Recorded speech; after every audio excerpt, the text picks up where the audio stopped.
Ya, Ega, berdasarkan tadi Anda sudah presentasi begitu ya terkait dengan memang historically dari biodiesel kita masih di 35, kemudian 40 dan sekarang transisi memang ke biodiesel 50. Nah, sejauh apa sih Ega mungkin transisi energi dari B40 ke B50 ini berpotensi berjalan mulus atau memang ada potensi kendala? Oke, sejauh ini potensinya bisa dibilang mulus ya, karena sudah dilakukan beberapa uji coba Shania. Dan kita berkaca dari B40 kemarin, memang selama ditingkatkan sejauh ini everything goes well dan kualitasnya juga bisa dibilang membaik, biarpun memang campurannya bertambah begitu. Nah, bisa dibilang diproyeksikan berjalan mulus satu karena uji cobanya ini terhadap berbagai jenis mesin diesel, jadi tidak hanya satu jenis dan kinerja operasionalnya bisa dibilang baik. Mungkin tantangannya kalau ditanya apakah bisa mulus banget atau tidak, tapi tetap ada tantangan itu harus bagaimana menyatukan seperti seluruh badan usaha yang memang berfokus untuk bahan bakar, bagaimana menjalin kontraknya, jadi lebih untuk ke administrasinya. Tetapi kalau kita bicara produknya, so far itu aman dan baik untuk kendaraan dan juga mode transportasi lainnya yang bisa menggunakan diesel begitu. Oke, untuk kendaraannya sudah oke dan juga baik Ya, begitu ya. Nah, kita tahu ini kan memang 1 Juli akan mulai dijual, Eka. betul. Sedangkan Kementerian SDM ini bilang bahwa saat ini prosesnya masih uji coba Mhm, 80 sampai 90%. mhm. Nah, tantangan terbesar yang kita akan lihat nanti ketika implementasi dilakukan secara nasional, risiko apa yang memang perlu diwaspadai dengan penerapan B50 ini? Oke, mungkin, kalau tadi kan mungkin lebih mengarah ke apakah kan di uji cobanya hanya sebesar 90% ya, sebetulnya itu besar ya. Mmm, dan dari hasil uji coba itu, dia memang memakan energinya sedikit lebih besar daripada B40, tetapi secara kualitasnya itu cukup baik, bahkan bisa dibilang lebih baik. Jadi kalau untuk tantangan kualitas produk, itu aman, dari 90% uji coba dalam berbagai jenis mesin yang diujikan itu, tidak ada kendala.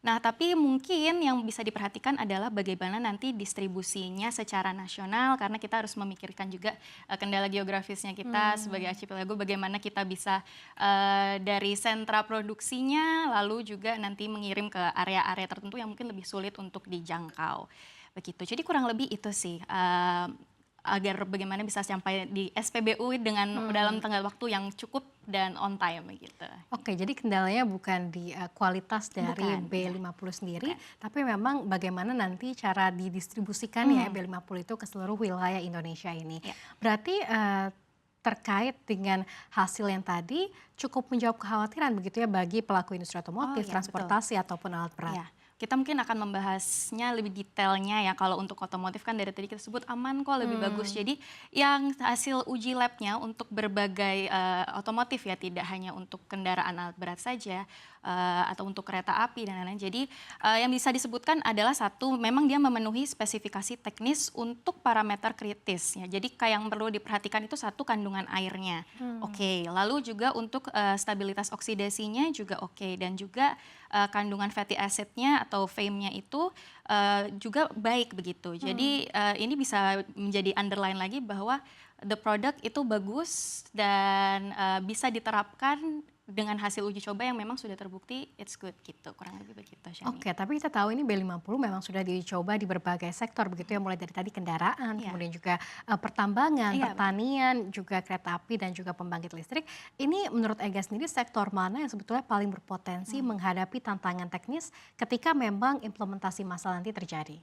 Oke, kalau kita melihat secara gamblang, mungkin yang lebih menantang ya dibandingkan alat berat lainnya, atau ini kita bisa melihat ke sektor perkeretaapian sih, Shania. Jadi karena satu, kita kan tahu itu mode transportasi yang massal, tapi konsumsi energi mesin dieselnya itu memang besar, sangat besar, apalagi kalau Hmm. dibandingkan yang lain-lain yang udah diuji cobakan gitu.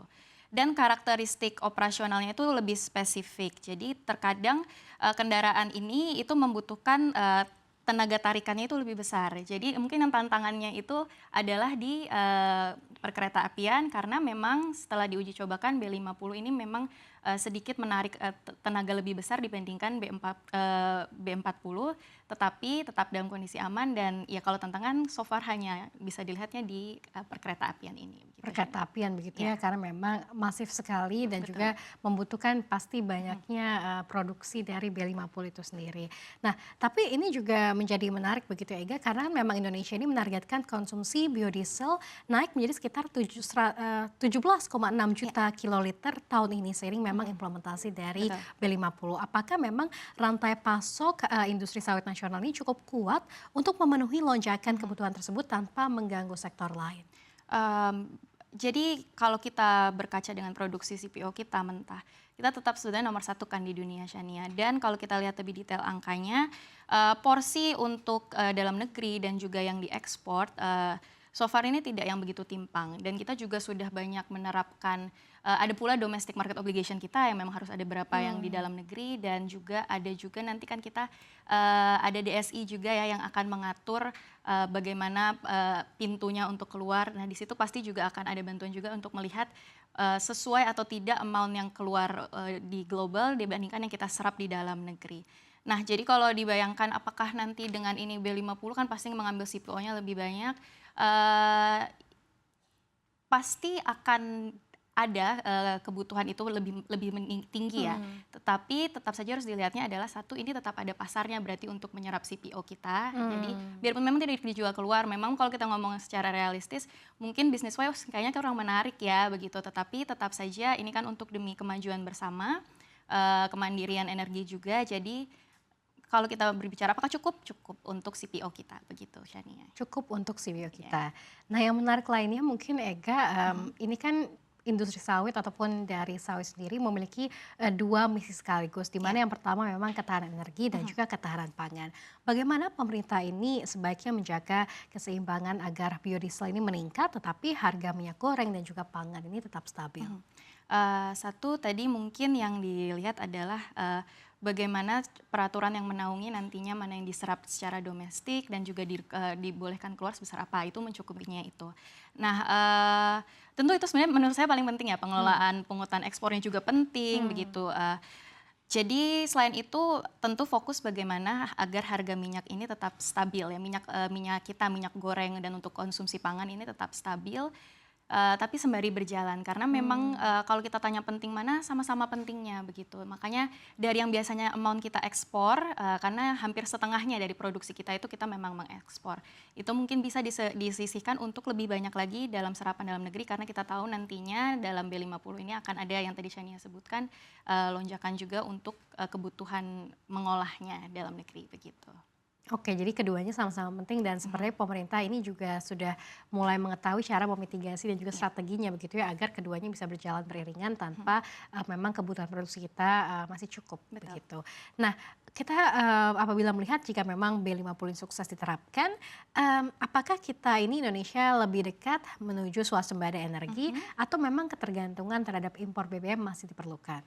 Kita mungkin dibaginya melihat, swasembada energinya ini iya dan bisa dibilang cukup mutlak Hmm. untuk di sektor solar. Oke. Jadi, bahkan kan ada beberapa yang kita dengar menyebutkan bahwa ini berarti kalau seperti ini kita nih bisa aja nggak perlu melakukan impor lagi, bahkan mungkin kita, nantinya bisa jadi pelopor, ada dobrakan baru bisa juga kita mengekspor hasil Ya. biodiesel kita itu. Nah, selama produksi kilang domestik dioptimalkan, kami rasa ini akan menjadi sesuatu yang baik, menjadi semakin mandiri karena, dari pemerintah pun tetap akan terus maju. Jadi tidak hanya B50, akan ada B60 dan selanjutnya dan Hmm. selanjutnya. Jadi, agar semakin mandiri dan ada pegangan sendiri, karena kita kan tahu produksi CPO kita banyak sekali yang bisa untuk diolah untuk itu, begitu. Jadi ya, kalau kita bilang apakah bisa jadi membawa kita menjadi swasembada dalam energi, betul bisa kalau kita terapkan secara terus-menerus dan juga stabil dan memang, diberlakukan dengan baik begitu, Shania. Baik, jadi memang swasembada energi Indonesia terhadap solar Mhm, ataupun mungkin nanti juga akan ada terobosan-terobosan lainnya begitu ya iya, yang jadi menjadikan kita ini negara yang independen terhadap energi kita sendiri. Nah, Ega, tapi kita lihat juga ini konflik di Timur Tengah ini kan sempat menjadi salah satu momok ataupun alasan betul. percepatan dari implementasi B50 karena kekhawatiran akan Mhm. pasokan minyak global. Jika harga minyak dunia ini kembali turun, apakah nilai keekonomian dari program biodiesel masih tetap menarik? Eee, Tentu masih menarik, Shania, karena kalau kita berkaca yang sudah-sudah begitu ya. Pada tahun 2006 awal ini diterapkan kan memang juga karena saat itu harga minyak sedang tinggi-tingginya. Dicobalah kan waktu itu 2,5 sampai 5%, ternyata dampaknya baik begitu. Akhirnya dilanjutkan dan berkaca dengan situasi seperti ini, kalau kita lihat negara lain seperti di Pakistan waktu itu saat krisis energi, ketegangan di Timur Tengah yang baru-baru ini, mereka sampai petani itu antri harus berhari-hari untuk mendapatkan biosolarnya mereka karena mau tidak mau harus impor gitu. Jadi memang sangat-sangat susah pada saat itu. Nah di Indonesia di sisi lain keluhannya mungkin tidak sebesar negara-negara yang memang masih sangat bergantung dari luar. Jadi kalau kita lihat apakah tetap menarik bisnis wise, tentu karena pasarnya tetap ada dan itu sebuah kebutuhan gitu. Apalagi nantinya kalau memang ternyata cita-cita ini jadi nyata begitu Shania.